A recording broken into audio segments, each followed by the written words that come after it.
qu'on voit, c'est qu'il investit beaucoup moins d'énergie dans ce qu'il fait et il en restitue encore plus qu'avant.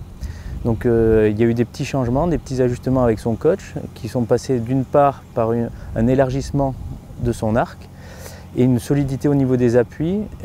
Il conserve beaucoup mieux ses angles, il a un stance un peu plus large et une balle un peu plus vers l'avant, vers son pied avant, chez le pied droit chez lui, qui fait que ça l'obligera à tourner un peu plus dans la balle. Par le passé, il avait une tendance à avoir une balle un peu en arrière, ce qui l'empêchait de tourner correctement et ce qui donnait ce swing un petit peu étriqué en balance qu'il n'a plus maintenant.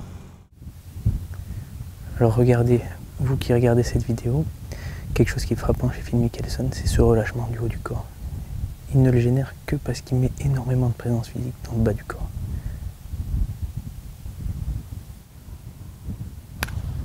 Vous voyez un équilibre très dynamique avec les jambes qui a généré du relâchement du haut du corps.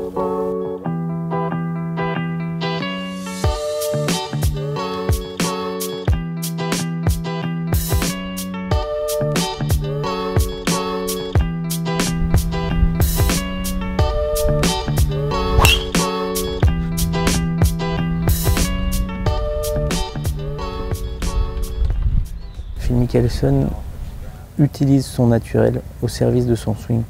C'est-à-dire naturellement, il va avoir un grip qui n'est pas forcément standard, qui est un petit peu fort. Il va avoir des appuis sur les talons. Alors, bien sûr, dans l'idéal des standards qu'on a dans les bouquins, on va dire qu'il faut un grip un peu plus neutre et des appuis plus vers les lacets. Mais lui, non. Il a fait le choix de se servir de son naturel pour, encore une fois, mieux restituer sa puissance dans son swing et avoir un meilleur équilibre.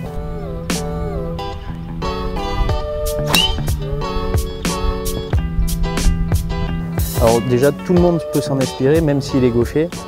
C'est des points essentiels qu'on va voir qui peuvent servir à tout le monde. D'une part, une grosse solidité du bas du corps qui va donner un grand relâchement du haut du corps et donc un peu plus de vitesse.